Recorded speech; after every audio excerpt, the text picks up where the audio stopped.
Listo, bienvenidos. Muchísimas gracias quienes se están integrando a esta sala, quienes nos miran ya también en la retransmisión.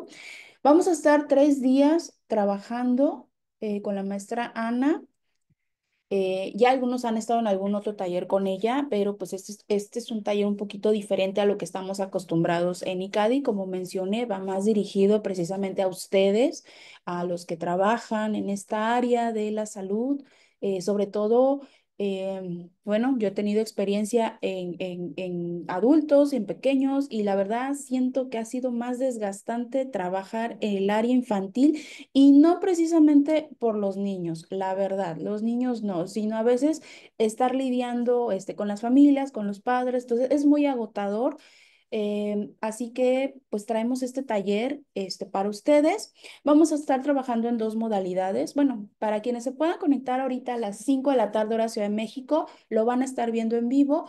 Para quienes no vayan a poder a esta hora, lo vamos a estar transmitiendo en retransmisión, que es pues la sesión grabada a las 9 de la noche, de igual manera hora Ciudad de México. Toda la información se manda en el grupo, ahí en el grupo de WhatsApp, ahí ustedes van a ver la información. No mandamos mensaje directos, no hacemos llamadas, toda la información se comparte dentro del grupo o en nuestras redes sociales. Aquí estaba la página, ahí ustedes pueden encontrar la página. Eh, si es de primera vez y están tomando este taller, la mayoría o todos nuestros talleres están enfocados en el desarrollo infantil, especialmente y dirigidos a los profesionistas, psicólogos, trabajadores sociales, orientadores, área de enfermería, todos los que trabajen con niños y hay talleres que les puedan servir, los pueden tomar, son gratuitos. Las 3 sesiones con las cuales vamos a estarnos conectando durante estos 3 días, lunes, martes y miércoles, son gratuitas. El taller completo es gratuito, sea que lo miren en retransmisión, lo miren en vivo, lo miren en retransmisión, ¿sale? Para las personas que requieran alguna constancia, recuerden que para quienes vayan a adquirir la constancia, no nada más les llega la constancia, también les llega el material del taller, para quienes lo vayan a ocupar. Espérame tantito, que para quienes lo vayan a ocupar. El costo es de 270 pesos mexicanos o 16 dólares americanos si nos miran fuera de México y se les hace mejor la conversión en dólares. ¿Qué es lo que obtienen pues al solicitar la constancia? El material del taller, que va a incluir las 3 clases grabadas, va a incluir la presentación que ustedes van a estar viendo de la ponente y va a incluir archivos adicionales relacionados al tema, complementar la información y también pues tratar de complementarles con algunas actividades que les puedan ayudar.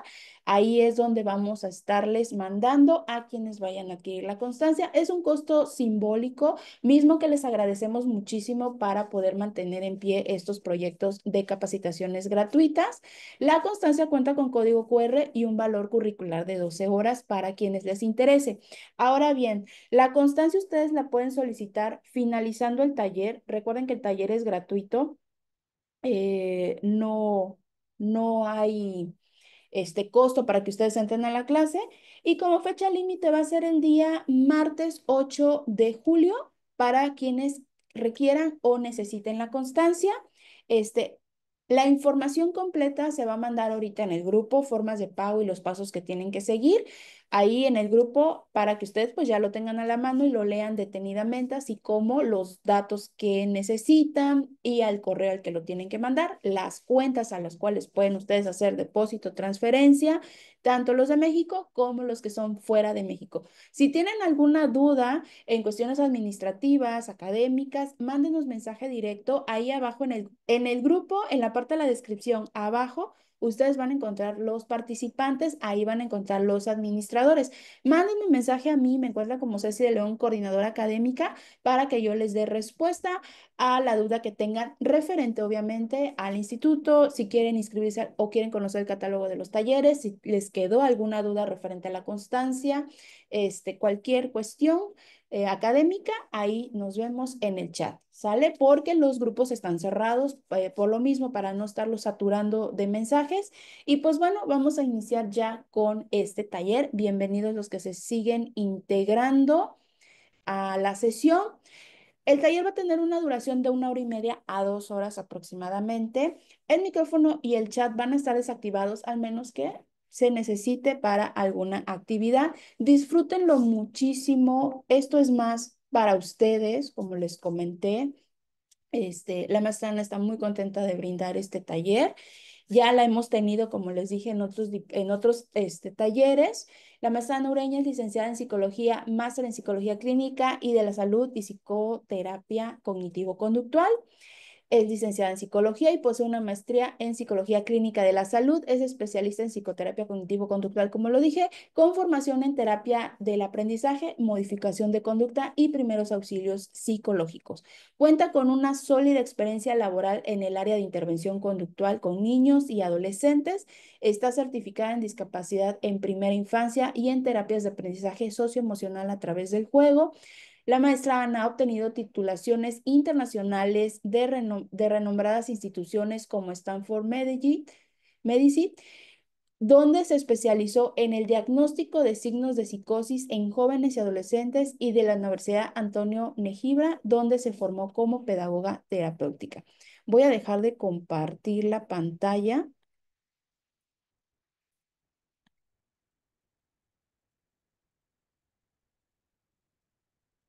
Listo.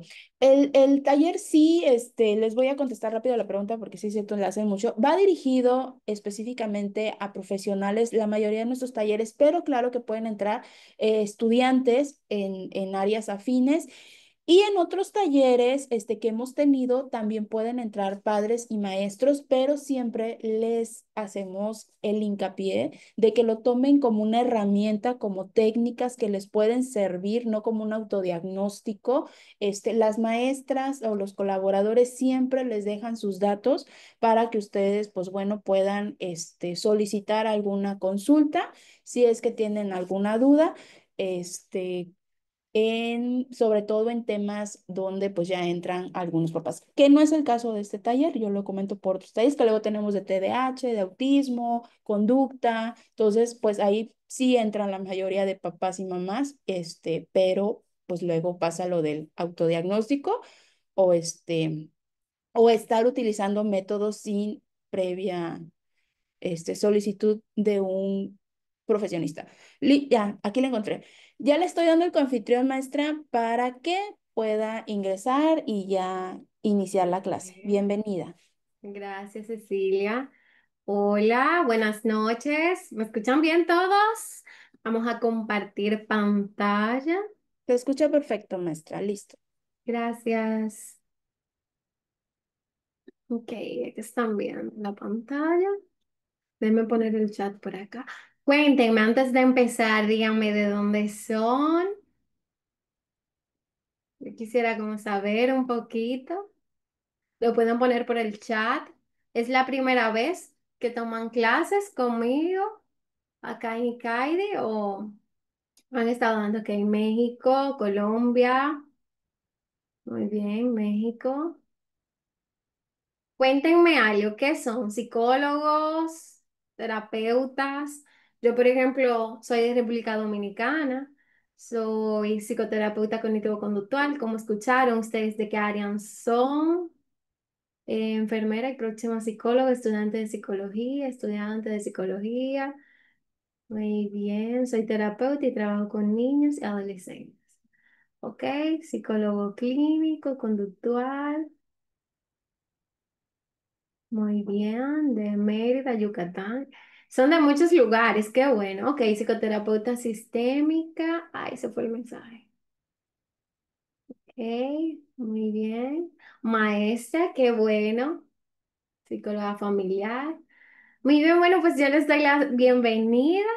a este taller de 3 días, herramientas prácticas para el manejo del burnout en profesionales de la salud mental. Y yo pienso que para mí este tema es un gusto compartirlo con ustedes, porque pienso que cuando escuchamos el término, el burnout o el quemarse, como le dicen en español, pienso que nos quedan con muchas dudas. Es como un término como muy ambiguo. Se puede interpretar de muchas formas. Y yo recuerdo que cuando yo estaba en la universidad, como que nunca quedó claro. Hablaba muchísimo de esto, pero como que no quedaba claro, ajá, o uno piensa, eso no me va a pasar a mí. Entonces, esta noche o estos 3 días nos vamos a centrar en poder abordarlo y comprenderlo, porque yo siento que antes de iniciar con los aspectos básicos de, de nosotros poder cuidarnos, tenemos que aprender en sí a identificarlo, ya que el burnout es algo que puede pasar desapercibido, o sea, podemos decir, me siento estresado, pero mañana se me quita, o sea, me voy a dormir, voy a ver un poco de televisión y ya, pero no. En realidad es algo silencioso y en la mayoría de los profesionales cuando llega es porque están muy agotados y tienen que pasar por todo un proceso. Mientras que si nosotros nos cuidamos, o sea, miren esa palabra, autocuidado, yo la voy a mencionar mucho acá hoy, pero es que en realidad es el pilar que a nosotros nos sostiene. Y esto lo vamos a ir viendo de a poquito, tranquilos, que no quiero saturarlos. Miren, a mí me gusta dividir el contenido y que ustedes lo sepan desde el día uno. Hoy nos vamos a concentrar en comprender todo lo que engloba el burnout. En el segundo día, entonces, vamos a ver las estrategias de autocuidado. En estas estrategias de autocuidado vamos a abordar muchos aspectos, porque el autocuidado, como yo lo veo y cómo funciona para las otras personas, no es igual. O sea, cada uno de nosotros tenemos que crear como ese mapa de lo que funciona para nosotros autorregularnos, para nosotros autocuidarnos. Entonces, ustedes en este taller, eso es lo que yo quiero que descubran. Primero lo vamos a identificar en el día de hoy, vamos a hacer una pequeña evaluación y después de ahí vamos a ver las estrategias. Y en el día 3 entonces, vamos a ver la regulación del estrés y la prevención del burnout a largo plazo. Yo pienso que, porque hablamos de prevención, ya que si vi muchos estudiantes, ¿verdad? Quizás ahora no están atendiendo personas, pero creo que también este taller se puede enfocar a ustedes como profesionales, pero también con los conocimientos que adquieran pueden apoyar a los profesionales a su alrededor. O sea, que se van a llevar estrategias que las pueden aplicar con ellos. Esta es la idea central que yo tengo. Y este taller fue diseñado precisamente no solo para nosotros como profesionales, sino también para la parte humana que hay dentro de nosotros, porque definitivamente somos humanos. Aunque a veces se nos quiera, quizás en nuestro trabajo se nos ve como un ente superior que no siente que siempre está bien, pero hay una parte humana de la que nosotros tenemos que atender y no le podemos restar importancia. Eso es lo que vamos a aprender entonces en este taller. Ok, entonces cuando pensamos en burnout, quemarse, ¿qué es eso? Ajá. Pensamos en un cerebrito botando humo cuando está desgastado. Esa es como la imagen que a mí me llega. Miren, el burnout, cuando yo empecé a estudiar psicología clínica, yo lo escuchaba mucho en todos lados. O sea, nos daban materias donde se hablaba en específico del autocuidado del psicólogo. Pero ese tema como que quedaba muy ambiguo y uno siempre pensaba, no, porque es que, ¿qué es esto? Estrés laboral, ajá, pero es un estrés que se maneja y ya. Yo creo que en ese entonces yo no entendía la complejidad del trabajo que un terapeuta realiza o un psicólogo. Quizás, chicos, si me voy mucho a la línea de terapeutas, es que en realidad la mayoría de mi trabajo está basado en esto, pero esto aplica para todos, o sea, la cantidad de esfuerzo emocional que nosotros ponemos en cualquier rol que desempeñemos como psicólogo conlleva una fuerza emocional, que a veces se da como por sentado esa fuerza que nosotros hacemos, ese esfuerzo de energía. Y eso es lo que lleva entonces a que no lo gestionemos, porque un estrés que persiste en el tiempo. Entonces tengo que admitir que sí, en esos años a mí me tomó un tiempo comprender que el burnout no era algo que estaba exento a que me pasara a mí, sino que es parte de nuestro trabajo si no nos cuidamos. Esta idea de, quiero que los estudiantes se queden con esto, esta idea de no me va a pasar a mí, quizás es lo que nos lleva entonces a no autocuidarnos. Pero para empezar a entender qué es, yo les puse aquí una pequeña historia. Déjenme ver si... Bueno, porque yo ahorita en la tarde les quería poner un video, pero era bien extenso, sobre el camino que el burnout ha recorrido. Y miren, imagínense que se empezó primero a decir por ahí que las personas se desgastaban al trabajar. ¿Y qué es eso? Imagínense, eso es para la década de los 60, 70. La gente se desgasta trabajando, o sea, no es solo de forma física.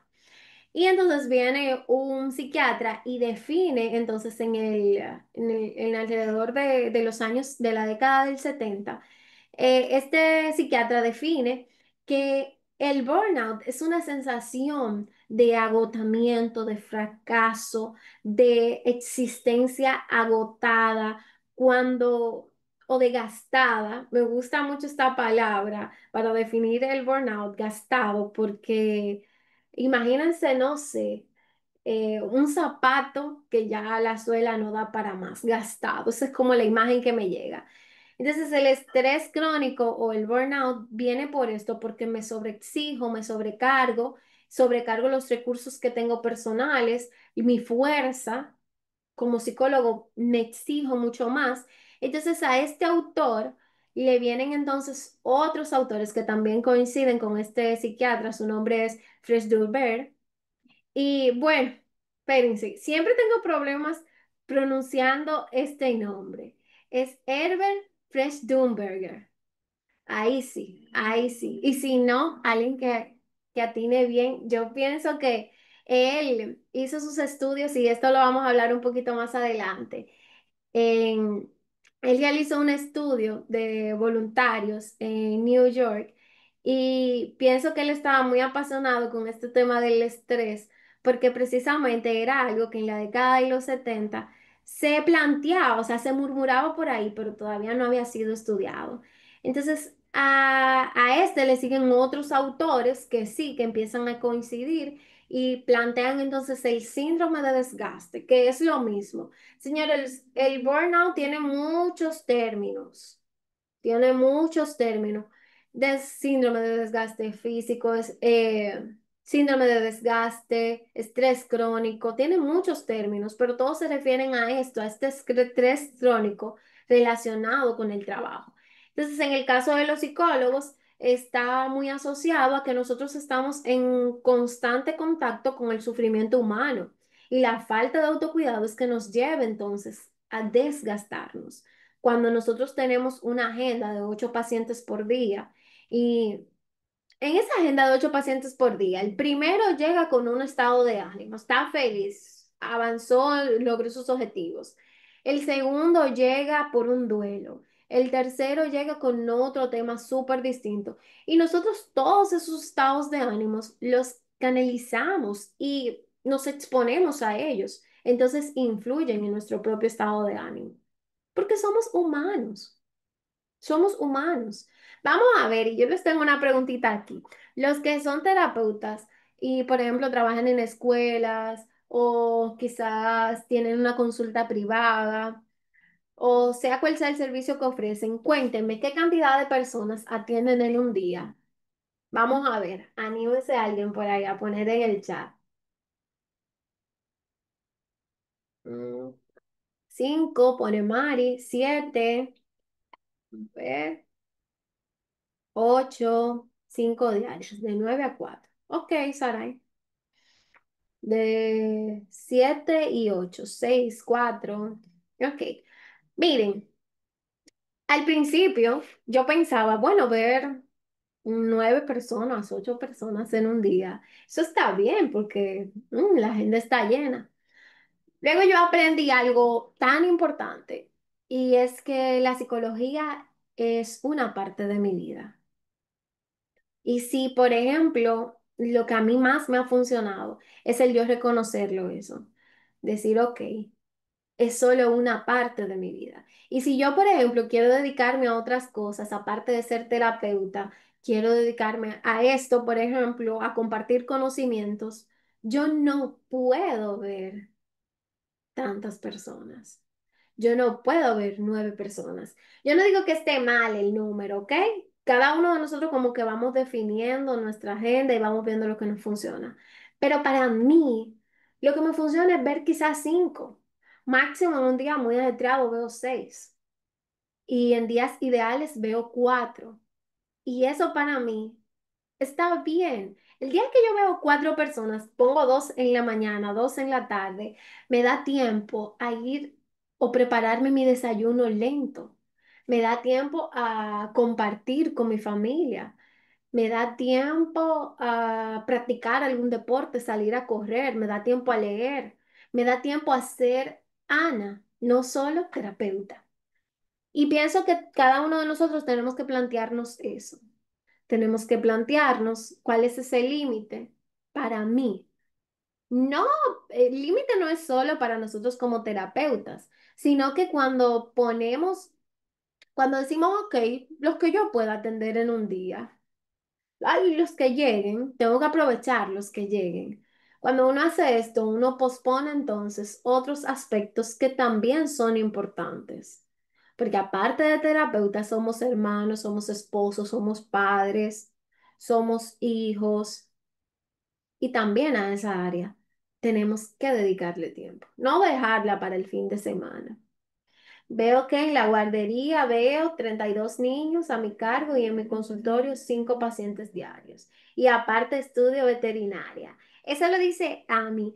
Ami, tú tienes que darnos entonces el truco de cómo tú divides el tiempo. Soy la única psicóloga de la escuela con 450 alumnos y por la tarde consultorio de 2 a 6 diarios. Ok, como les digo. Cada uno de nosotros, de verdad. Veo que Marta dice que yo de 10 a 15. Tienen que darnos el truco. Tienen que darnos el truco a ver cómo ustedes dividen ese tiempo. Ok. Miren. Yo creo que no hay un número como exacto, o sea, porque yo vea quizás 5, no tienes que ver 5. Lo ideal es definir en específico qué es lo que a mí me funciona. Si yo tengo niños, por ejemplo, y a mí me conviene trabajar más de tarde, bueno, pues de tarde, ¿qué hago en las mañanas? Que es en la mañana veo uno. La mayoría de los niños, o al menos en mi país, la mayoría ve en en la tarde, porque en la mañana están en la escuela. Y entra un tema muy importante que Carmen lo comparte ahí en el chat y es que la calidad es lo ideal. Yo pienso que por mi experiencia no tiene que ser la de ustedes, pero cuando yo veo 6, 7 pacientes y me tocaría ver otro, yo pienso que al séptimo ya yo estoy, ok, me quiero ir, ayuda, necesito salir de aquí. Pero entiendo que cada uno de nosotros tiene, vamos a decir, un manejo del estrés y la carga laboral distinto. Pero para yo dar un servicio de calidad, máximo 6. Para mí, eso es lo que a mí me funciona. Lo importante es nosotros encontrar cuál es ese rango que quiero utilizar. Y es importante porque cada una de las personas que nosotros vemos, trae un estado de ánimo. Y si ya estamos cansados, agotados del día, entonces el servicio que damos se ve marcado por ese cansancio. Entonces no es la misma forma en la que se ve el primer paciente al que se ve al número, vamos a decir que número quizás 12. No es la misma energía. Ok, entonces empezamos por ahí. Yo quiero que por ahí la voz mía les suene cuando ustedes estén viendo esa agenda, que ustedes digan, ok, espérate, que yo tengo que sacar un chancecito hoy, una brecha en esta agenda. Mi día no puede pasarse viendo pacientes. Ahora, hay otro dato, y es que sí, la experiencia nos va ayudando como nosotros desenvolvernos mejor en el trabajo. Yo recuerdo que al inicio, cuando yo empecé, yo tenía otro trabajo aparte de esto, de ser terapeuta, y yo veía quizás 2 personas al día. Les digo, yo empecé viendo personas virtual y yo veía 2 personas al día y para mí eso era muchísimo.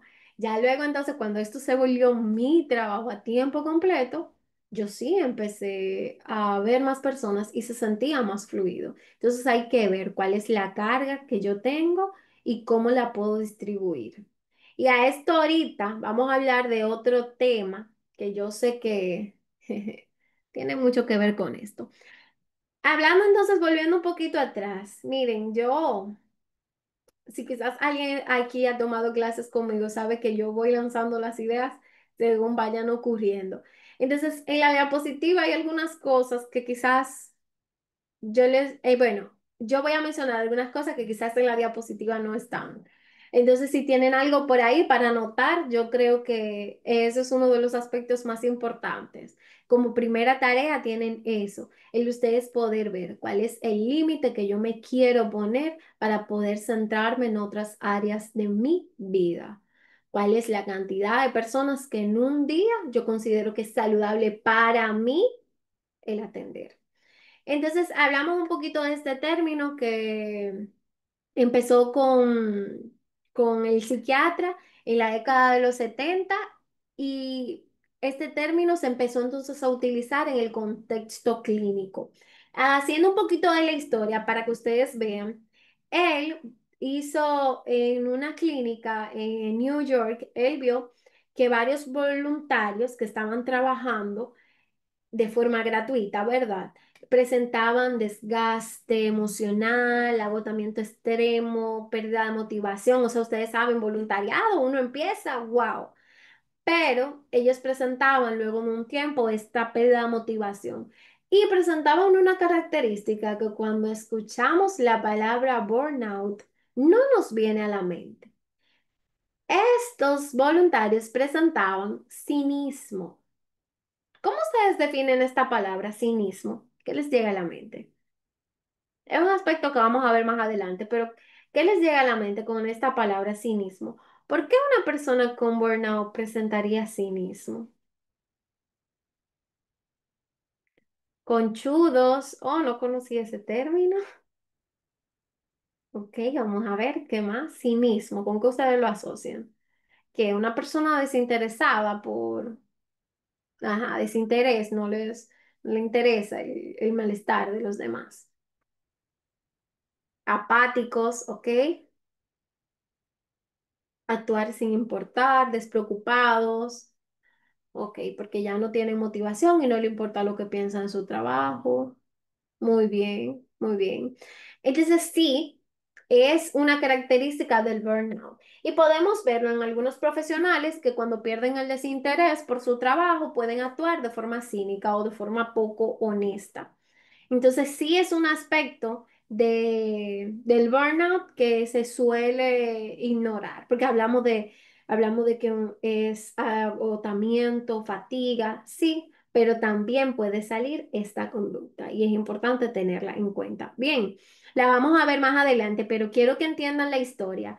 Ya para la década de los 80, entonces, se empieza a investigar de forma social, o sea, ya no es algo que se utiliza solo en el ambiente clínico, sino que también se empieza a hablar en contextos sociales, se empieza a hacer una investigación con los profesionales de la salud, se empieza a investigar en los maestros, en personas que ofrecen servicios sociales.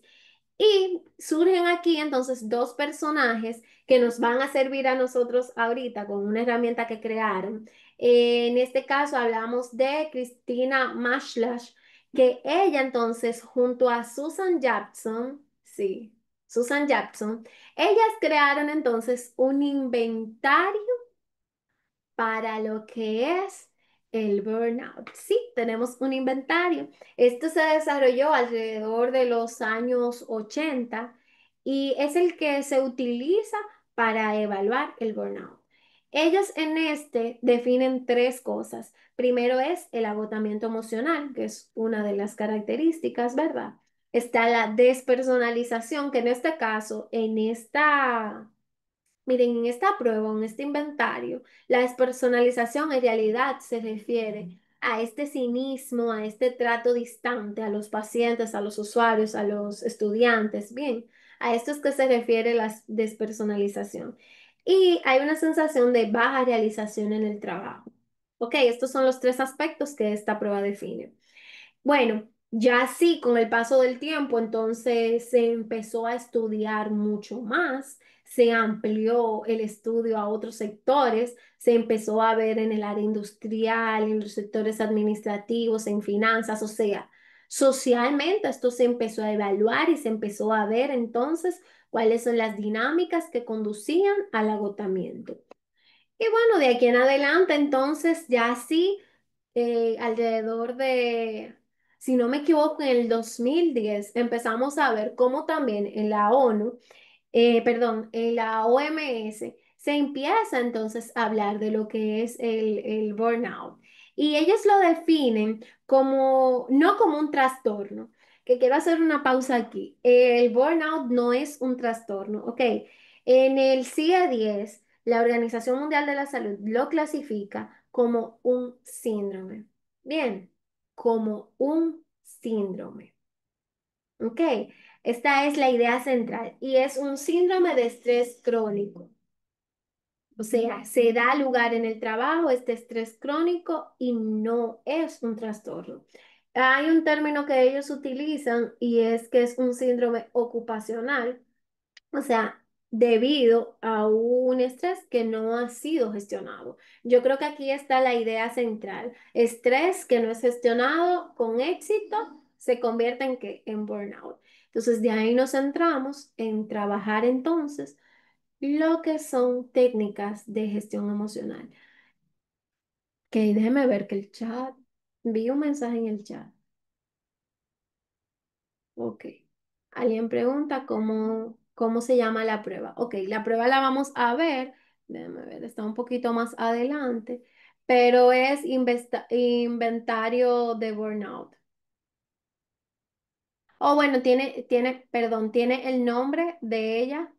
Déjenme escribirlo para que lo tengan en el chat.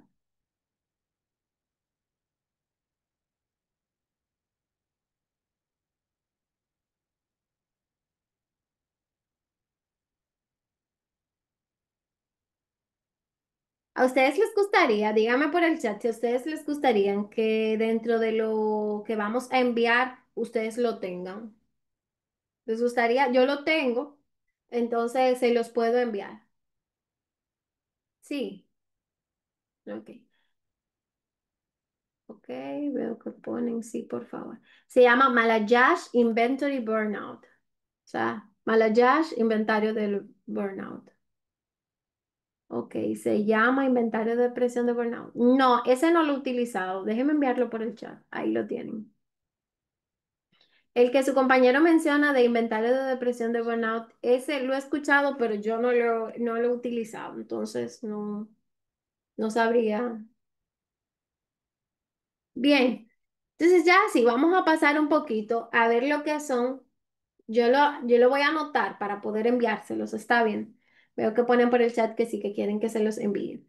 Entonces, miren, yo pienso que es importante nosotros ver las señales de alerta. ¿Por qué las señales de alerta? Porque al nosotros trabajar con el sufrimiento humano o con los trastornos mentales, llegamos como a quitarle importancia o a invalidar nuestras emociones. Y ojo aquí. Porque en nuestros pacientes nosotros no las invalidamos, en las personas que consultan con nosotros o que vienen a recibir algún servicio, nosotros no invalidamos las emociones de ellos, pero invalidamos las de nosotros. Ujú. Y esas señales de alerta, entonces no les hacemos caso. Vamos a dividirlas, es verdad, vamos a ver primero las físicas que no se explican de forma médica, o sea, a veces veo colegas que me dicen, Ana, yo he ido a todos los médicos, me dicen que estoy bien, tengo un dolor en el pecho que no se me quita, ajá, ¿y hay algo que te esté preocupando? ¿Hay algo en tu vida a lo que tú no le estás prestando atención? ¿Estás sobrecargado de trabajo? ¿Te tomas un momentito en el día para respirar? Entonces ahí empezamos a ver y empezamos a decir, bueno, no se explican de forma médica, pero quizás de forma emocional, sí. Entonces, ¿qué? Fatiga persistente, dormimos, cuando nos despertamos nos sentimos como que no descansamos. Me puedo ir al mejor resort, al mejor spa y aún así me siento cansado. Dolor de cabeza, dolor de cuello, de espalda, dolores musculares, trastornos en el sueño, o duermo mucho o duermo poco, malestares digestivos. A mí me encanta que ahora mismo se están haciendo tantos estudios alrededor de nuestro sistema digestivo y cómo se ha demostrado que tenemos un segundo cerebro y que cosas como las náuseas, la gastritis y el colon irritable, por ejemplo, pueden ser cosas que vengan asociadas a nuestra salud emocional. Entonces no lo puedo dejar pasar porque a veces vemos personas que no se les quita, ¿verdad? Un dolor de estómago, van al gastro y el gastro le dice, ¿y tú estás pasando por mucho estrés? O esa gastritis que tú tienes es emocional y uno se queda como, sí, son señales de alerta temprana, que nos ayudan a ver que hay cosas que tenemos que cambiar. Están las emocionales también, obviamente, la irritabilidad, los cambios de humor repentinos, esa sensación de que bueno, yo estoy sintiendo vacío, no me conecto con mi trabajo, siento impotencia o desesperanza. Este aquí a veces es porque yo siento como terapeuta, como psicólogo, que yo tengo que resolver toda la vida de mi paciente. Y no es así. Cuando yo me pongo esa responsabilidad, tengo que resolver este trastorno que mi paciente tiene 20 años cargando, yo tengo que resolverlo. Y ahí va uno de Salvador. No, yo doy unas directrices, yo tengo unas herramientas, yo soy un compañero de viaje. Yo te doy las herramientas, pero tú caminas, tú haces. Tú tienes que demostrar tu compromiso. Hay cosas que nosotros como terapeutas no podemos hacer. Y no todo el mundo está dispuesto a cambiar. Lo repito, no todos nuestros pacientes, no todas las personas que vienen a consulta, no todas las personas con las que trabajamos están dispuestas a cambiar. Como decíamos ahorita, también aumenta el cinismo o una actitud negativa o uno se siente superior a los pacientes. Y también puede venir entonces otro aspecto que sería mayor sensibilidad de ciertos temas o llanto por cualquier tema que quizás antes no nos generaba malestar. ¿Ok? Esta es la idea central. Emocionalmente, ¿se les ocurre algún otro? Porque yo pienso que son muchos. También están los cognitivos, o sea, a nivel de nuestro pensamiento no nos podemos concentrar, o durante las sesiones, o al hacer un informe, o en una reunión, o en una charla, no nos concentramos. Y esto viene asociado, ustedes saben que cuando evaluamos, por ejemplo, la ansiedad, cuando evaluamos el estrés, vemos que una de las cosas que puede provocar el estrés es la falta de concentración, pérdida de memoria, pensamiento, o pues, bueno, con la pérdida de memoria también debo agregar incapacidad para organizarnos. O sea, ok, veo el paciente, pero ni siquiera pude organizar la sesión, se dio, fluyó. Que yo pienso que esas son una de las cosas que quizás al tener tantos pacientes se nos dificulta. ¿En qué momento nosotros hacemos los planes de intervención, organizamos las sesiones? ¿En qué momento nos formamos? Si tenemos una agenda abarrotada. Tenemos que organizarnos. Ok, sigo con las cognitivas, que no, que creo que las correcciones las vamos a hacer ahorita con un ejercicio que les tengo. Entonces, pensamiento de yo no estoy ayudando a nadie, mi trabajo no impacta, no es importante, a la persona le da igual. Esos son pensamientos que como terapeuta podemos tener. Conductuales, bueno, me aíslo, procrastino mucho. Entra un tema aquí con esto de, miren, yo puedo procrastinar también cuando tengo burnout, la cantidad de personas que veo, porque reduzco el compromiso que tengo con los pacientes o con la calidad de mi trabajo. Entonces, reduzco esto. O cancelo frecuentemente las sesiones. Yo creo que esa es una bandera roja cuando el paciente, cuando el terapeuta, perdón, o psicólogo empieza a cancelar citas o sesiones. Una cosa es cuando hay un tema por el cual nosotros cancelamos las sesiones. Pero cuando se vuelve a ser frecuente, es importante que nosotros atendamos a eso. ¿Por qué las cancelo? ¿Hay algún tema relacionado con esto? Ok, déjame pasar. Este tema, las señales de alerta, sienten que la se entienden, yo creo que nos puede ayudar mucho también para guiar a compañeros. ¿Qué piensan?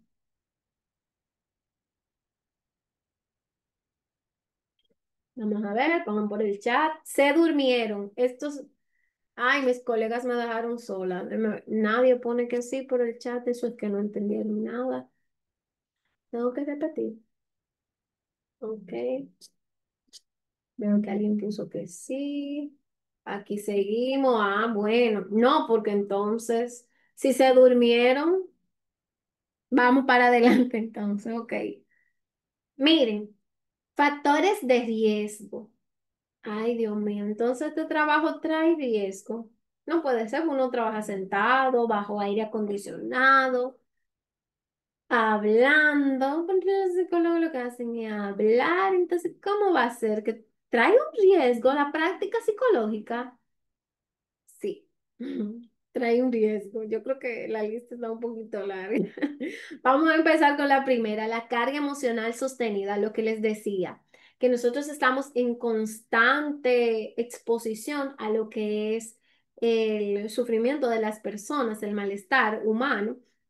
Entonces, esto puede generar una sobrecarga empática, o sea, y nosotros estamos escuchando diariamente relatos sobre trauma, sobre abuso, sobre duelo, sobre ansiedad, sobre depresión, sobre pensamientos suicidas, y esto puede tener un, miren, un aspecto emocional acumulativo, o sea, esas cosas se acumulan.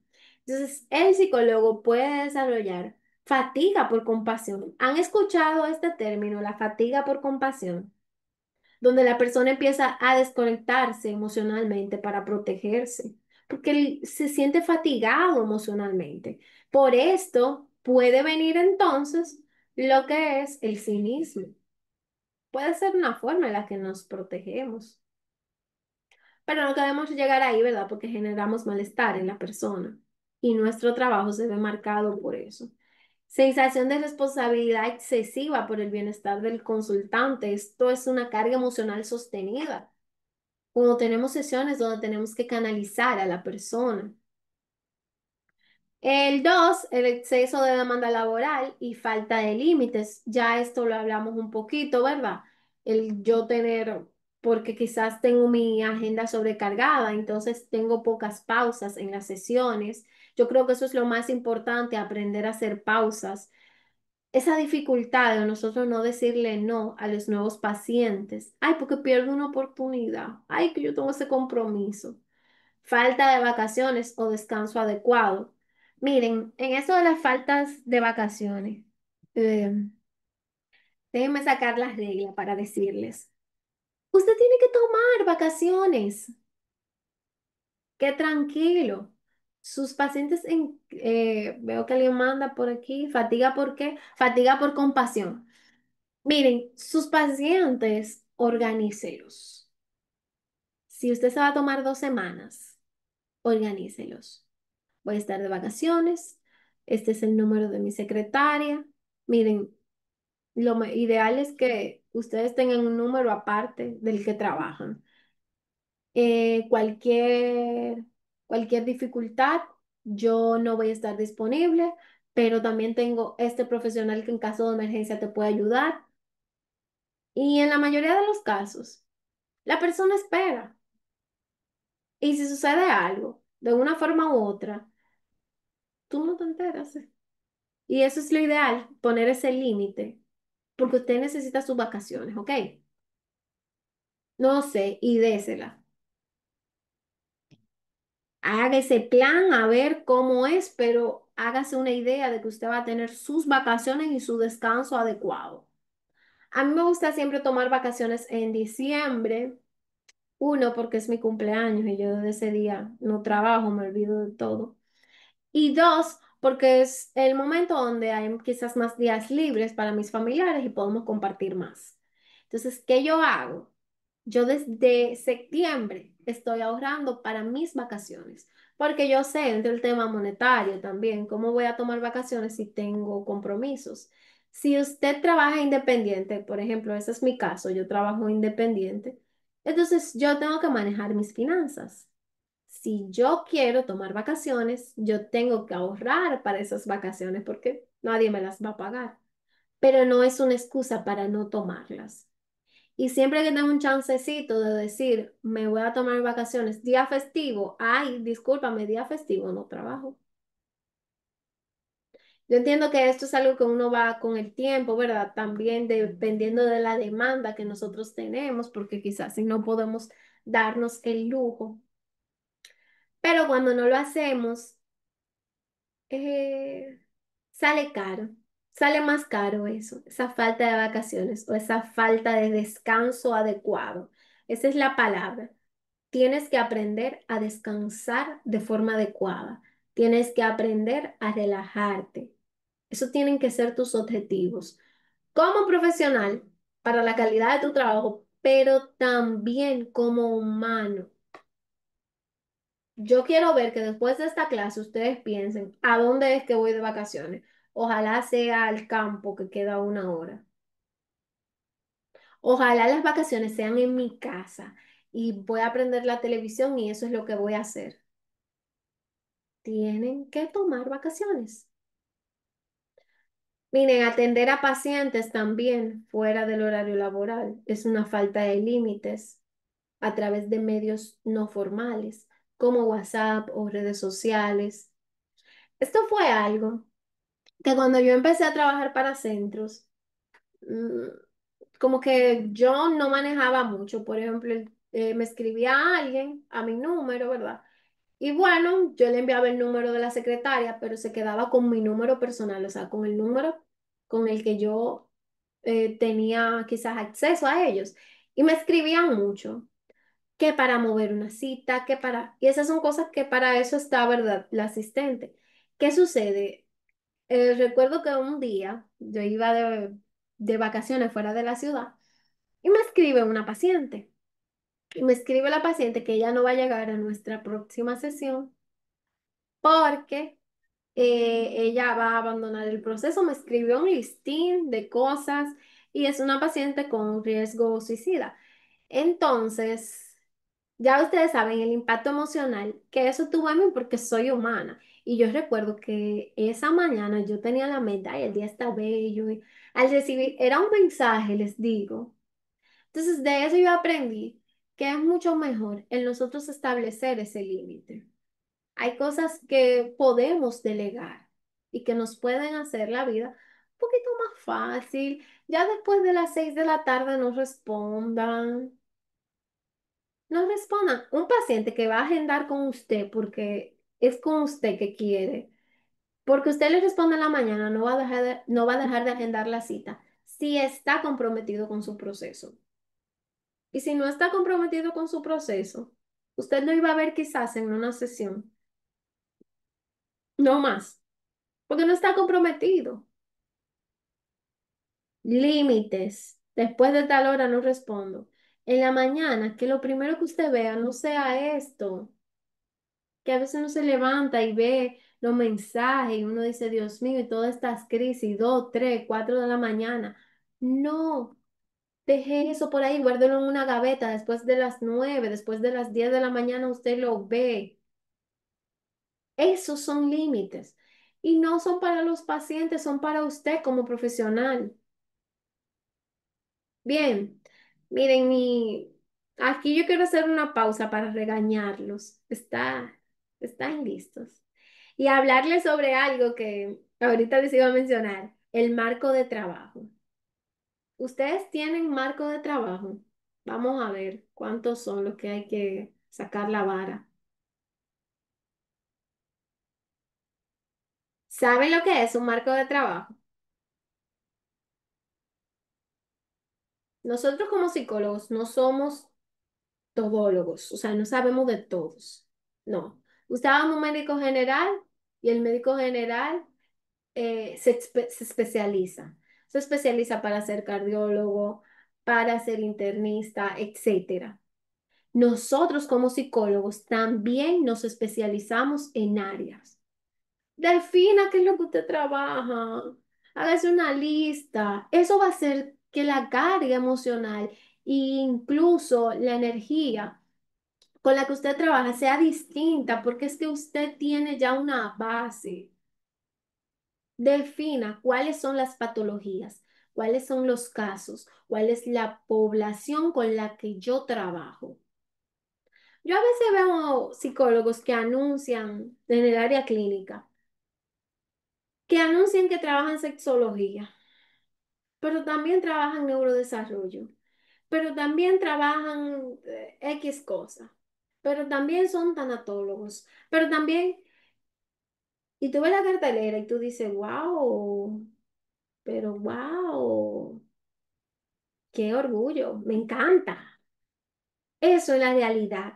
Cuando nosotros no tenemos un marco de trabajo fijo, entonces nosotros no nos especializamos en un área donde tú digas, fulanita es buena en aprendizaje, fulanita es buena para este tema. No, porque es todo lo que es de todas las áreas, no es de una sola. Enfóquese, ¿qué es lo que usted quiere trabajar? ¿Con qué población? ¿Cuál es el marco teórico? ¿Cuáles son las cosas que usted no quiere trabajar?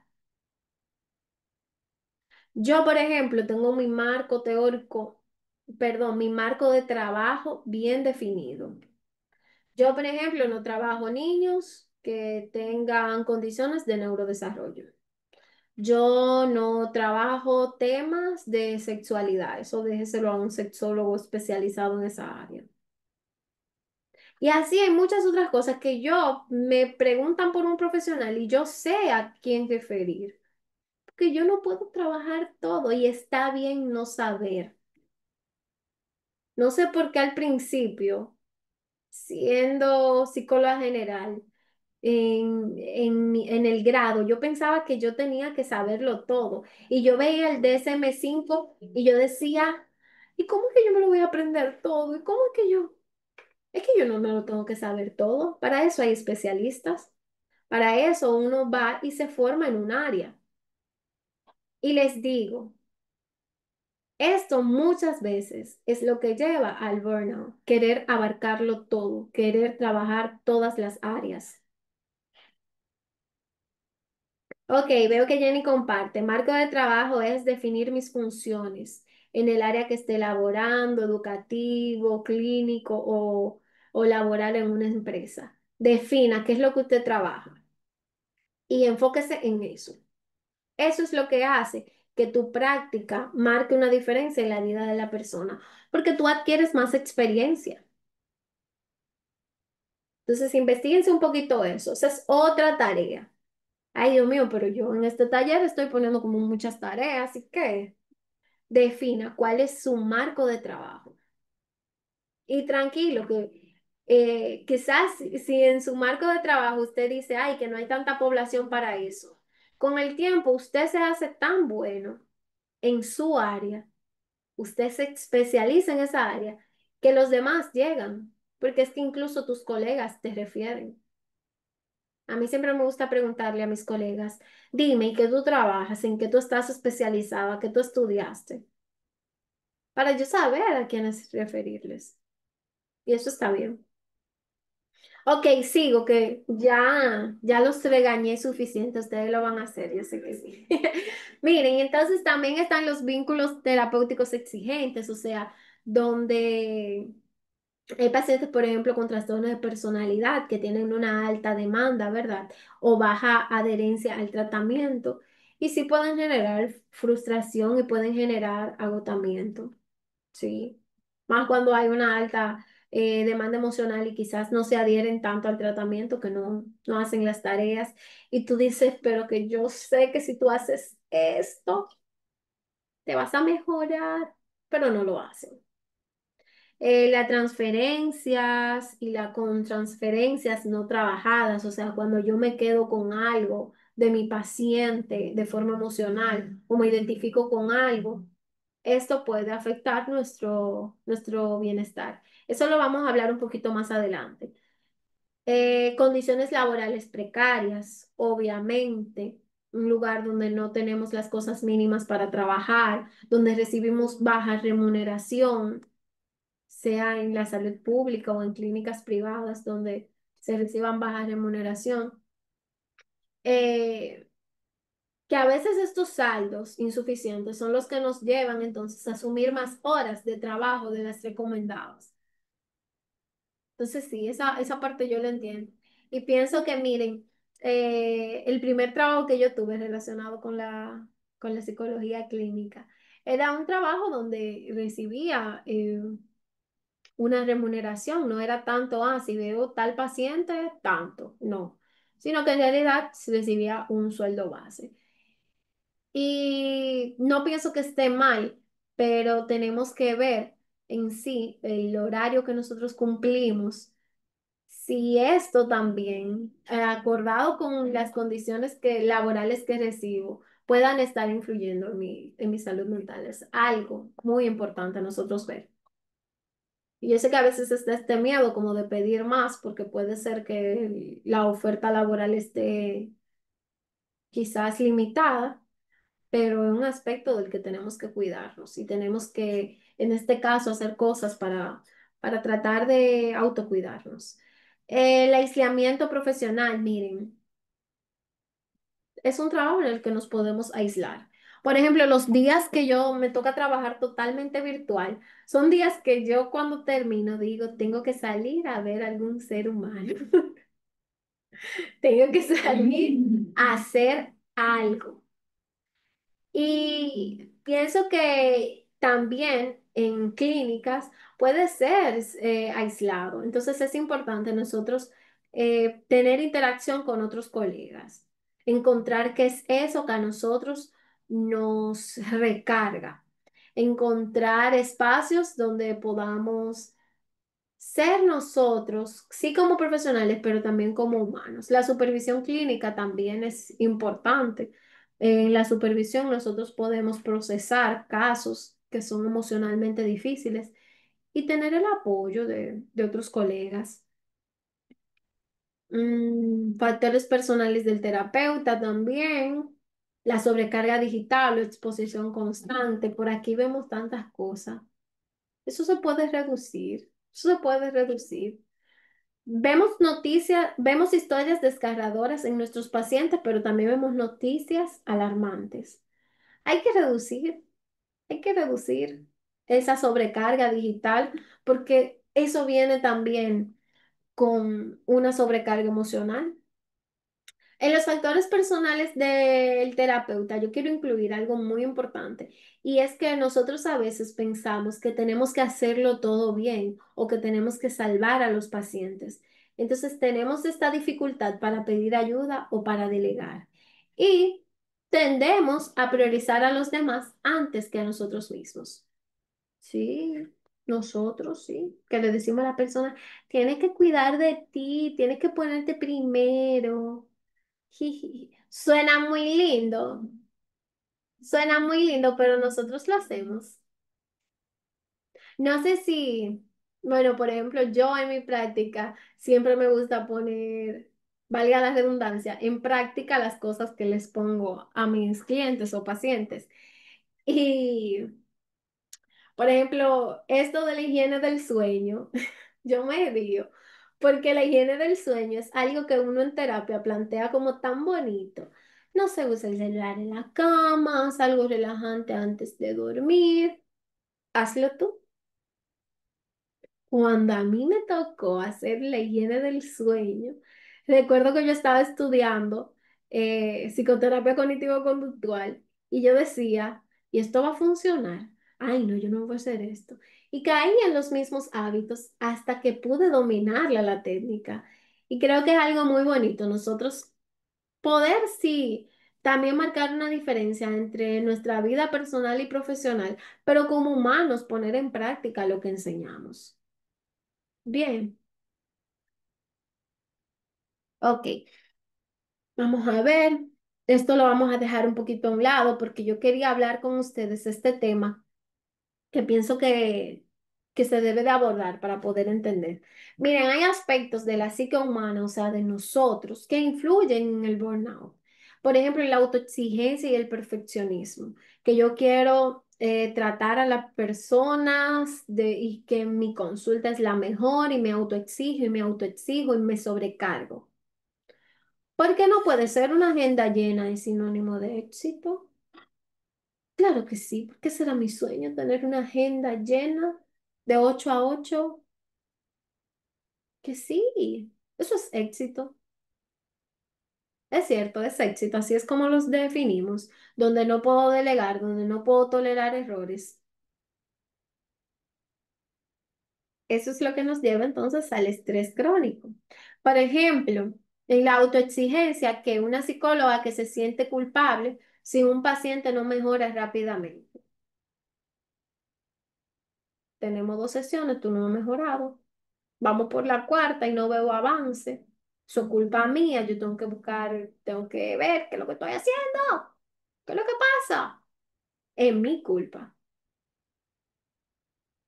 La necesidad de aprobación y validación constante también influye en lo que es el burnout, porque baso entonces mi autoestima como persona en base al reconocimiento o la satisfacción de los demás. Sí. Por ejemplo, nunca digo que no, incluso si estoy agotado, porque si digo que no, entonces soy irresponsable. Mm.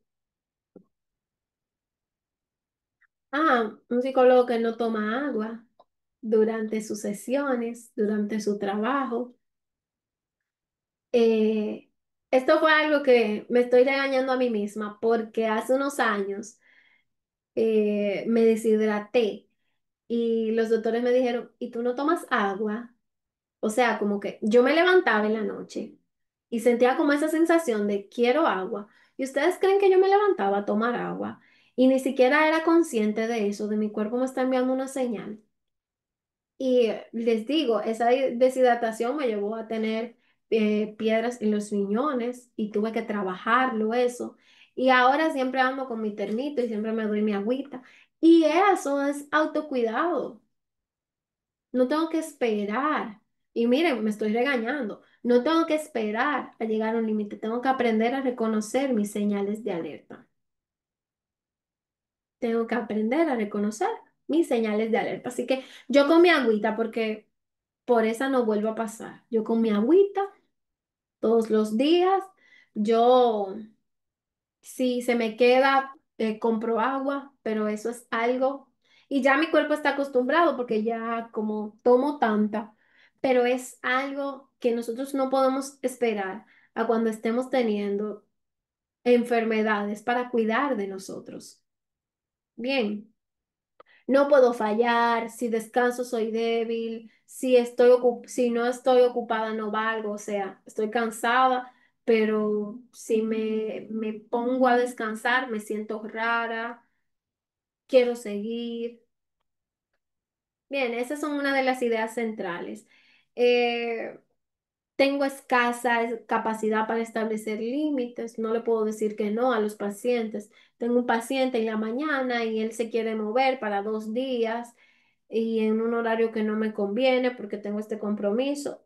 Pero yo lo voy a poner. Miedo al rechazo también, porque si le digo que no, entonces va a conseguir otra psicóloga. Yo puedo con todo.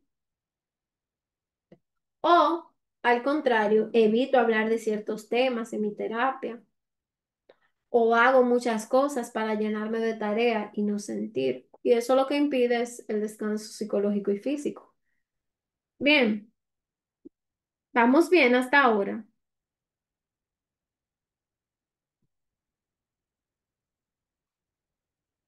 Vamos a ver qué dicen. Vamos bien. ¿Han entendido todo? Yo anteriormente les mencioné, ¿verdad? Tres conceptos que se relacionan mucho. El estrés, la fatiga por compasión, el burnout. Y aquí les añado otra cosa, trauma vicario. ¿Han escuchado esto? Vamos a ver, trauma vicario. ¿Alguien sabe lo que es? ¿Alguien me puede decir?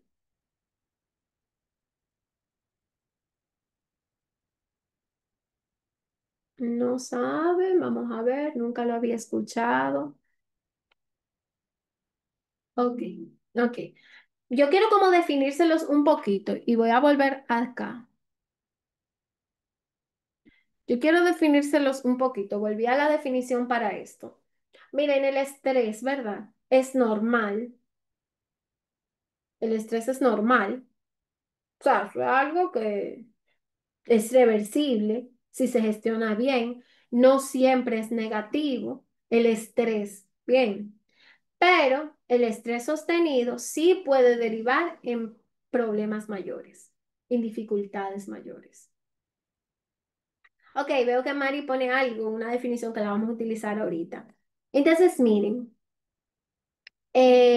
un ejemplo de estrés, bueno, yo tengo un taller sobre la ansiedad, siento estrés porque tengo que coordinar las inscripciones, el tiempo, todas esas cosas. El taller pasa y ya, me siento aliviada, el estrés no se queda conmigo. Otra cosa entonces, fatiga por compasión. Ese es otro término que debemos de entender. Este se da cuando yo empatizo profundamente y de forma constante con el sufrimiento ajeno. Este se parece al burnout, pero está más asociado con esa sensación de ayuda. Por ejemplo, una psicóloga que trabaje en cuidados paulativos. Esta empieza a sentirse emocionalmente agotada tras varios meses con pacientes que están en etapa terminal y siente que ya no tiene fuerzas para acompañar a otro duelo. Bien, por ahí iríamos. Esto es fatiga por compasión. El burnout, entonces, ya lo vimos, implica multifactores, lo emocional, lo físico, lo cognitivo y lo conductual. No es una sola cosa, como lo vemos aquí. Físico, cognitivo, emocional y conductual. Ejemplos, ya hemos visto. Y está el trauma vicario, que ustedes lo han definido muy bien ahí. Entonces, este afecta la estructura interna del terapeuta, su visión del mundo, sus valores, su sentido de seguridad. Bien, su visión del mundo, su sentido de seguridad y sus valores. El trauma vicario influye en esas tres cosas. Y aunque el terapeuta se gestione, puede surgir si el contenido emocional de los relatos es muy fuerte. Por ejemplo, que un psicólogo forense que ve muchos casos de violencia infantil, este puede tener muchas pesadillas, puede cambiar la forma en la que ve a los adultos, puede evitar salir de noche. Ven, el trauma vicario genera también esto en base, no a cosas que le han sucedido, sino a algo que escucha o algo que ve y siente que le va a suceder lo mismo.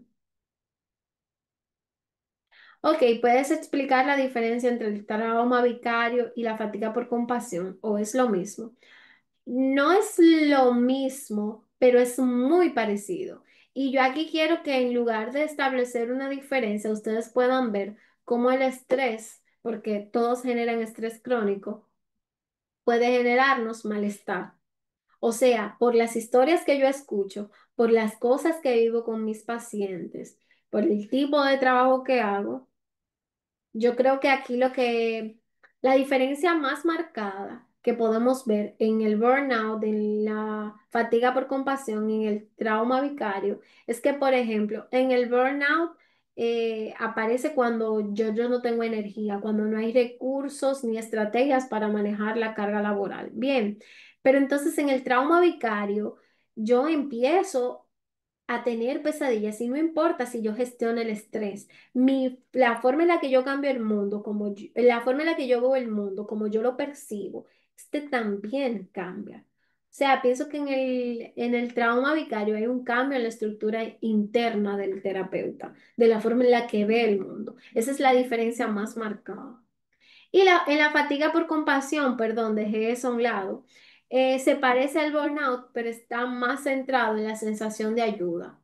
O sea, ya no es solo por la cantidad de personas que vemos, sino puede ser que yo tenga un paciente, pero esa sensación de ayuda está muy marcada.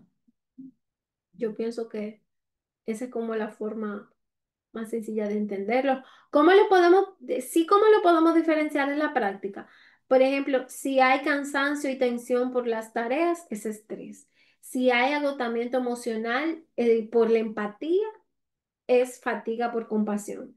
Si hay desgaste crónico con pérdida del sentido del sentido laboral, es burnout. O sea, no le encuentro sentido a mi trabajo, es burnout. Y algo que debo de mencionar con el trauma vicario es que se parece mucho al estrés post-trauma, aunque la persona no lo haya vivido, con verlo. Esa es la diferencia más marcada. Yo creo que eso puede ser un buen ejemplo para diferenciarlos. En el trauma vicario podemos ver cómo hay síntomas parecidos al estrés post-trauma. Vamos bien entonces por ahí, porque ahora vamos a la parte práctica. Ok. ¿Podrías repetir los 3 puntos del trauma vicario? ¿En qué aspectos? Porque ahora mismo hablamos muchas cosas respecto a este. Vamos a ver en qué aspecto. Cambia, que cambia la estructura de cómo ve el mundo, de sus valores y del sentido de seguridad. Muy parecido al estrés postraumático. Cambia cómo ve el mundo, los valores y su sentido de seguridad. Ok, aquí sí voy a avanzar. Espero que Diana lo pudiste anotar. Ok, sí. Ok, vamos a hacer algo. ¿Tienen lápiz y papel por ahí? Déjenme ver. Si tienen. Nadie tiene sus cámaras prendidas. ¿Y qué es? Porque yo me estoy dejando ver por aquí. Mm, Yo espero que estén. Ok. Hola, Graciela, muy linda. Hola. Ok, ahí sí. Claro, porque tenemos que vernos. ¿Qué les pasa? Hmm. Teníamos una cita hoy en este taller. Claro que sí, qué bueno verlos. Ok, entonces miren, vamos a hacer un mapa de riesgos personales. Esto lo que nos va a permitir es identificar cuáles son nuestras áreas de mayor vulnerabilidad emocional y en la parte cognitiva, la conductual frente al burnout o el estrés o la fatiga por compasión o el trauma vicario. ¿Cómo lo vamos a hacer? Yo quise centrarme en estas 3 preguntas porque creo que son preguntas breves que nos pueden ayudar. Así que las vamos a anotar. Este va a ser su mapa de riesgos personales. La primera es, ¿en qué situaciones siento que me desgasto más emocionalmente en mi trabajo? ¿En qué situaciones siento que me desgasto más emocionalmente en mi trabajo? A mí me gustaría que las escribieran ahora para que quizás compartan algo. Esta pregunta nos puede ayudar a detectar, por ejemplo, pacientes específicos que cuando los vemos sentimos que la energía se nos fue como a los pies. Tareas administrativas, cuando hay falta de reconocimiento por nuestro trabajo, conflictos. Mm, Cuando un paciente no muestra avances, al escuchar relatos de violencia, cuando tengo que justificarme con otras personas, quizás en mi trabajo.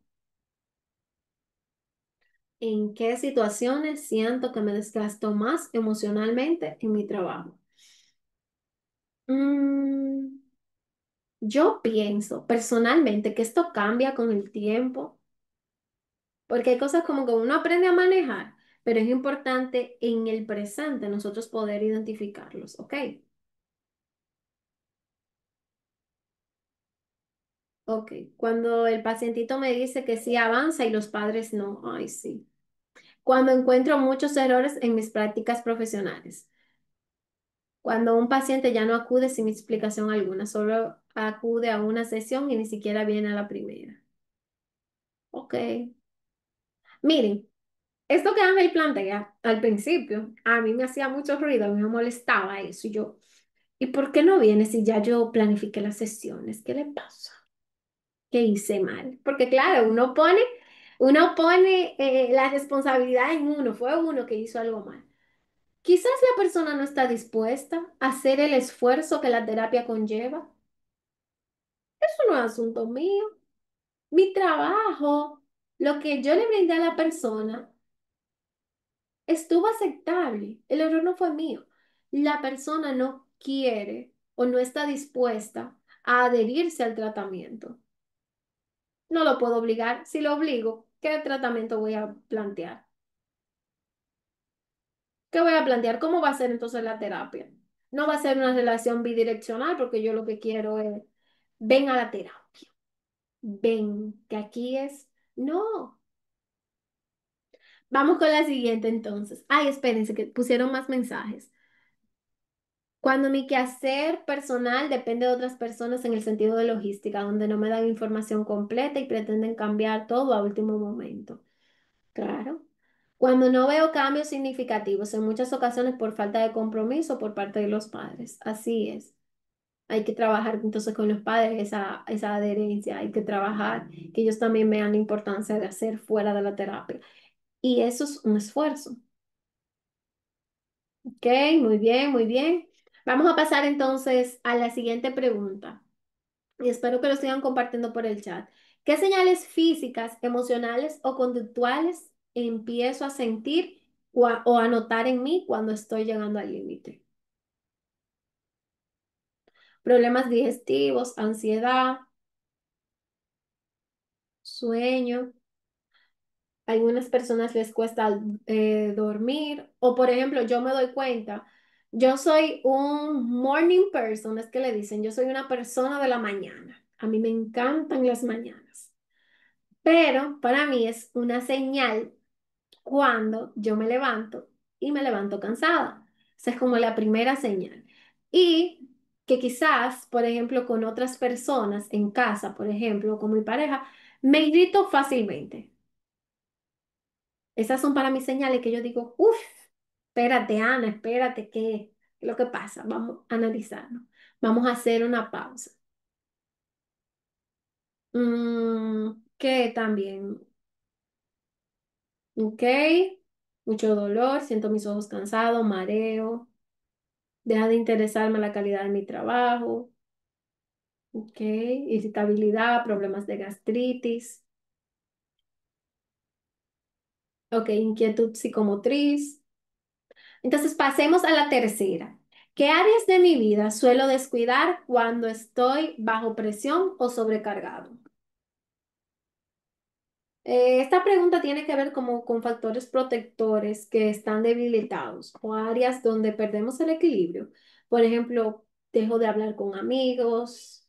Bueno, en el área amorosa veo que ustedes ponen por ahí el ocio, la alimentación, el autocuidado, cosas que la pongo a un lado.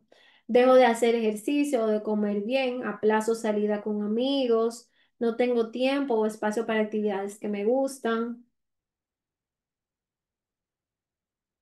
Muy bien, excelente. Entonces, miren, ¿cómo vamos a utilizar este mapa? Yo quiero que ustedes se pregunten, en mi vida diaria, entonces, ¿qué cosas yo puedo hacer? ¿Qué cosas de estas yo puedo añadir? Y déjenme ver algo acá, si yo puse. Por ejemplo, esas cosas que yo suelo descuidar cuando estoy sobrecargado. No tengo que esperar a estar, vamos a decir, yo creo que la palabra que podríamos utilizar, y mañana voy a traer un ejercicio para eso, es que no tengo que esperar a estar agotado para hacer cosas, porque estas áreas que ustedes suelen descuidar, ciertamente son las áreas que los recargan. Por ejemplo, para mí, ahora yo estoy que me encanta correr, estoy aprendiendo eso, que correr no es salir y ya. Eso es algo que el día que yo lo hago, eso es como un hobby. Yo no puedo descuidarlo eso, porque es lo que me ayuda a tener un trabajo de calidad. Entonces, ¿cuáles son esas cosas que yo puedo hacer por mí mismo en mi día a día?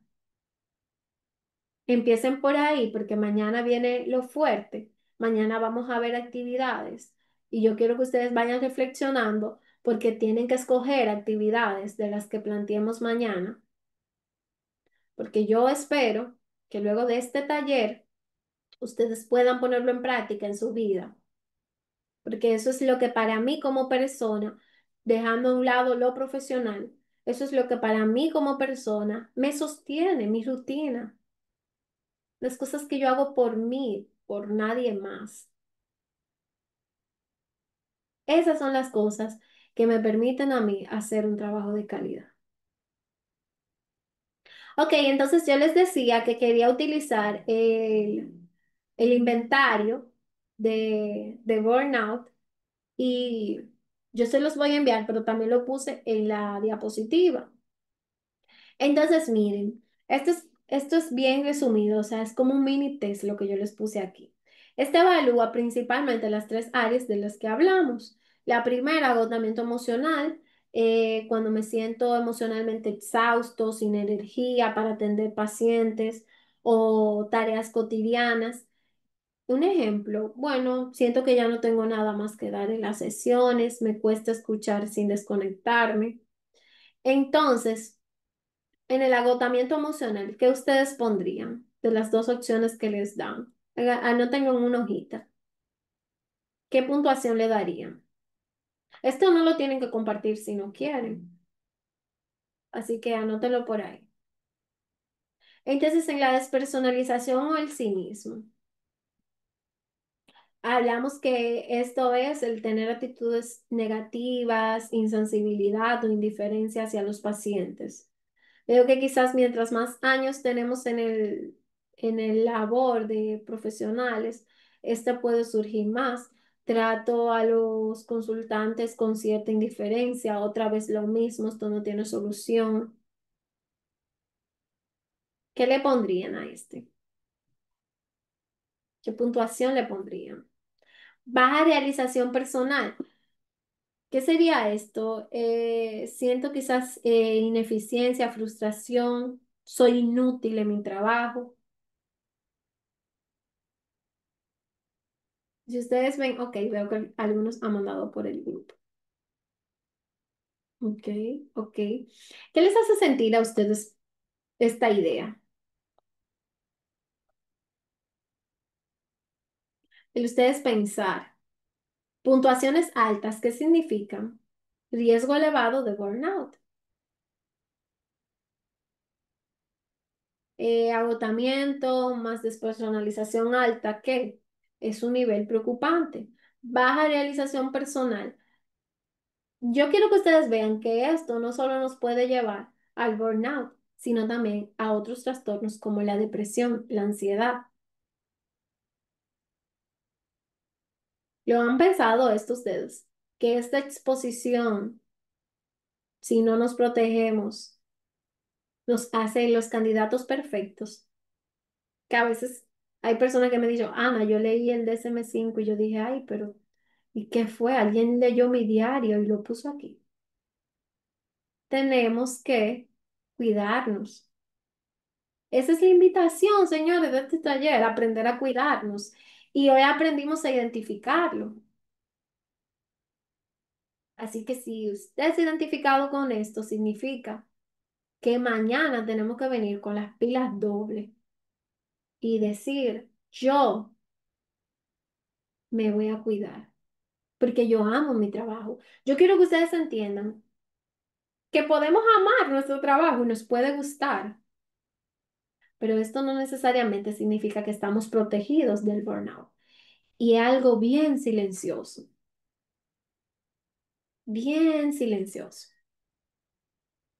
Ok, entonces vamos a hablar un poquito, porque ya yo hablé mucho, ¿ya? Mañana yo sigo. Yo veo que por el chat ustedes están compartiendo cosas. Por ejemplo, una de las colegas compara, yo viví un caso severo de ellos, resultado de depresión y ansiedad. Estoy feliz ahora después del tratamiento psicológico y psiquiátrico, pero fue un momento difícil.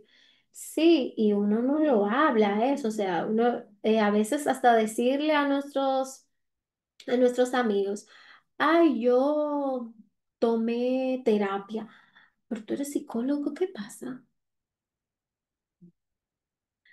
Yo voy a recordar siempre una persona que un día, bueno, iniciando la carrera, yo le comentaba eso de que quería cambiar de psicólogo porque ya tenía muchos años y quería aprender de otro terapeuta. A mí me gusta visitar otras ramas, por ejemplo, yo soy cognitivo-conductual, me gusta visitar el psicoanálisis gestal, lo que aparezca.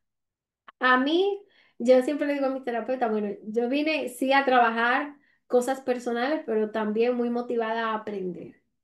Y creo que así le he sacado el máximo provecho a mi propio proceso. Y cuando tú le dices eso a algún amigo de, ay, ve a terapia, eso cambió mi vida. Ah, pero tú lo dices porque eres terapeuta. Sí, pero he estado del otro lado de la silla. Y no lo cambiaría porque ese es mi espacio para ser yo, para hablar de mí.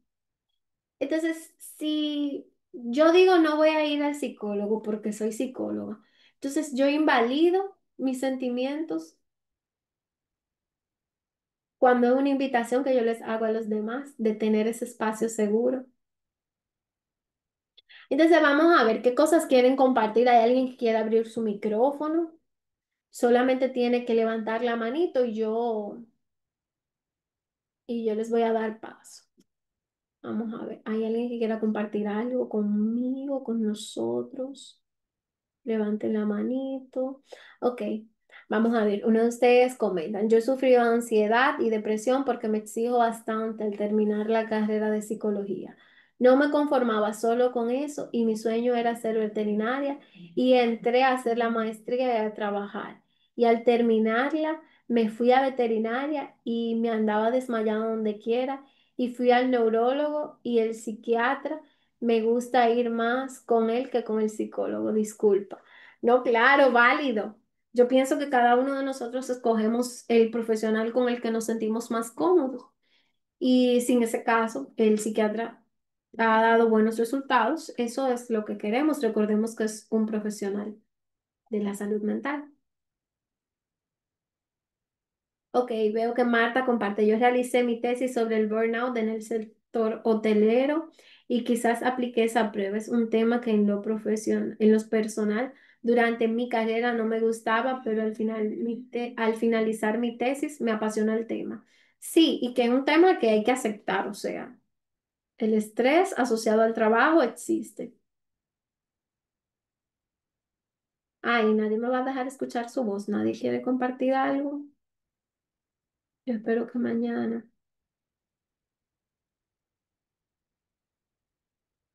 Ok, con la información que nos compartes, estoy intentando identificar esas diferencias y verificar si llegué al burnout.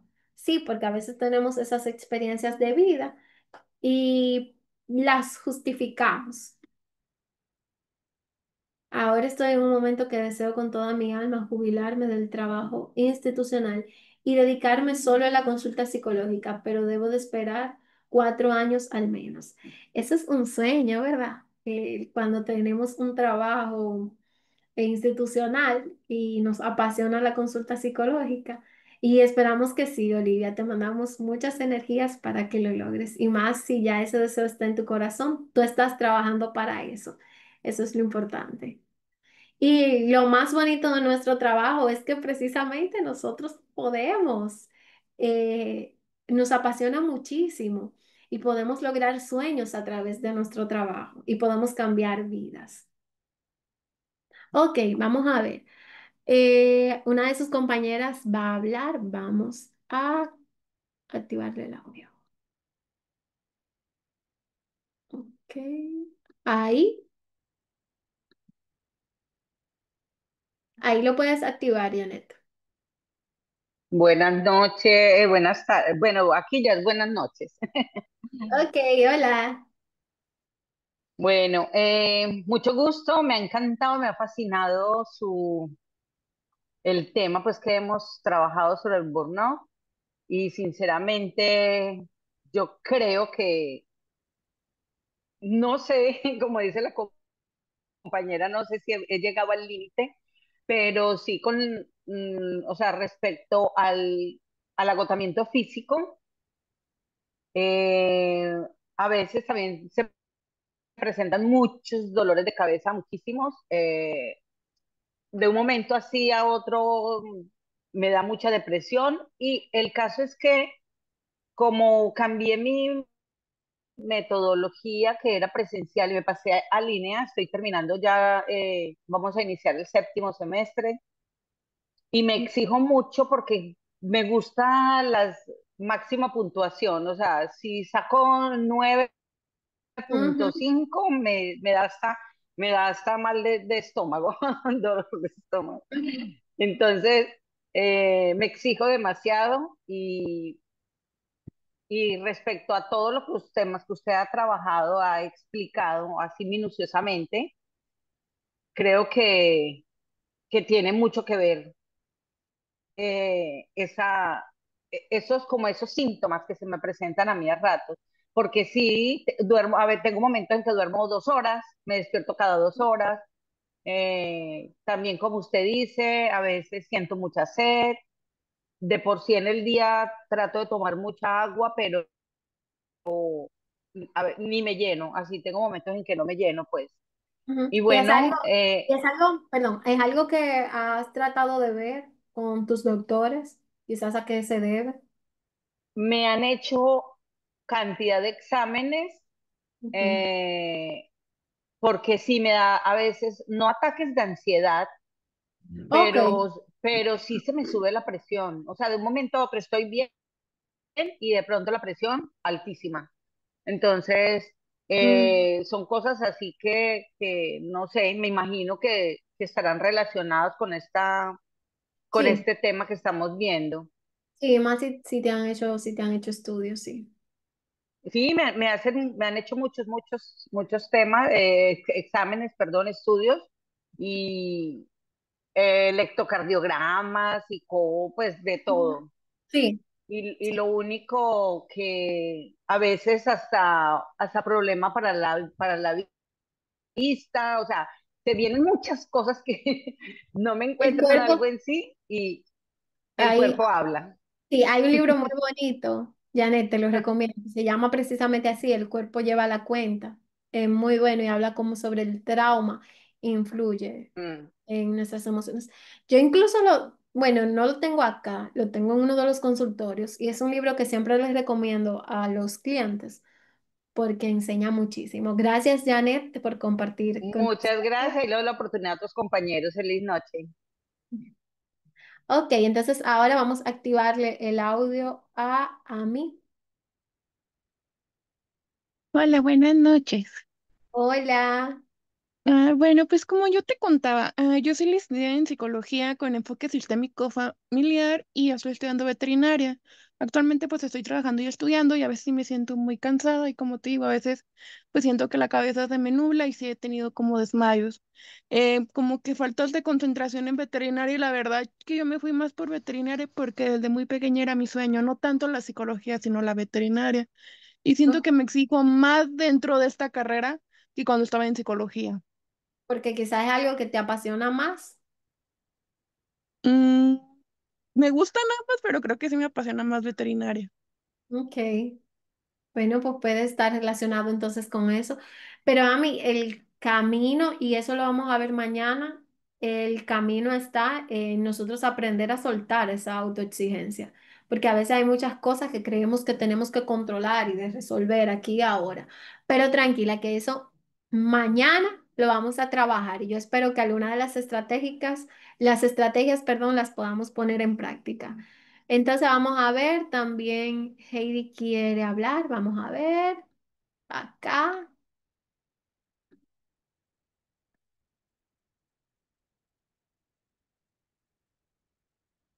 Mm, Hola, hola, ¿sí me escuchan?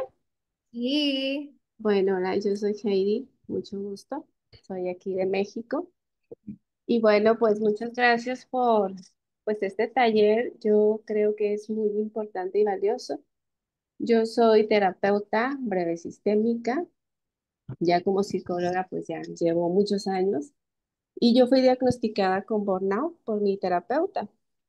¿Qué? Yo, yo fui diagnosticada y yo de repente comencé a sentir que pues me sentía sin ánimo de hacer las cosas. Llegué a pensar que tal vez pues tenía una depresión. Ujú, Comencé cambié de terapeuta también. Y cuando llegué con ella, ella comienza a ver todos los síntomas y ella es la que comienza a decir, creo que tienes el síndrome del quemado al por mayor. ujú. Y realmente sí, tenía todos los síntomas ahorita como los veo y bueno, pues lo hemos estado trabajando ella y yo ya desde inicios de año. La verdad ahorita estoy mucho mejor. Vuelvo a ser la terapeuta que era antes y creo que mejor. Yo me sentía que escuchaba, pero en ocasiones ya no escuchaba, o algunos de los pacientes mencionaban sus mejoras y yo no tenía como la noción de ni qué había hecho para que ellos mejoraran.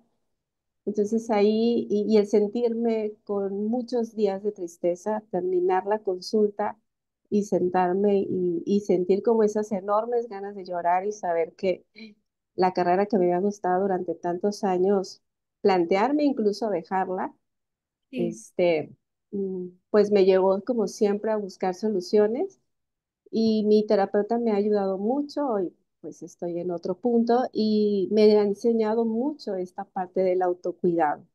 Ahorita sí, que mencionabas mucho todas estas partes de incluso ver cuántos pacientes son los que yo puedo atender, creo que para mí fue una de las cosas más valiosas de, de ver, el tomarme vacaciones, que también fue una decisión de mi terapeuta. Necesitas vacaciones 3 veces al año, o sea, es indispensable para el trabajo que haces, y establecer límites. Y creo que eso me ha llevado de nuevo a donde estaba, pero parece a veces ser como un camino de mucha sombra, de sí, no mucha es un sombra. camino lineal. Ujú. Esa es Pero, pues mi experiencia. pero Heidi, gracias por compartirla. Yo creo que lo más importante ahí es que uno se permite también hacer cosas, o sea, uno se pone ese límite a uno mismo y al final de ese límite uno gana muchas otras cosas. Ok, entonces miren, ¿qué vamos a hacer mañana? Aquí yo les dejo mis redes, ¿verdad? Para que sigamos compartiendo por ahí. Si hay algo que quieran compartir también, les dejo mi correo.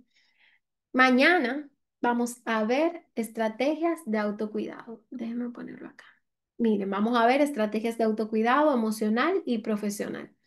Entonces, mañana quiero que nos centremos en qué es lo que yo voy a poner en práctica para prevenir el burnout. Y si ya está en mi vida, manejarlo, gestionarlo. Esas son las dos ideas centrales de mañana.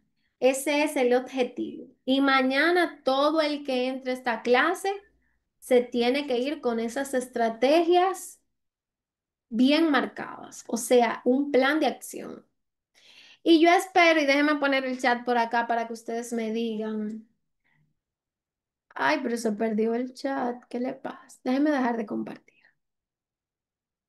Ok, vamos a ver el chat por aquí. Cuéntenme la clase de hoy, ¿qué les pareció? Díganme por ahí, por el chat.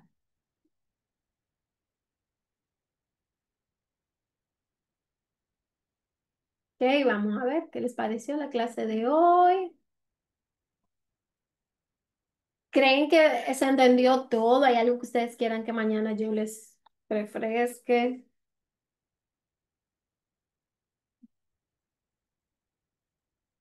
Ok, muy bien. Ah, les ha gustado entonces. Muy bien. Excelente. Bueno, pues entonces nos vamos a ver mañana. Mañana a la misma hora aquí. Miren, yo hoy estaba emocionada, yo dije, ay, el taller. Entonces, mañana los espero por acá también. Y que tengan una bonita noche. Y ya ustedes saben, desde ahora tienen sus tareitas por ahí. Se cuidan. Nos vemos mañana.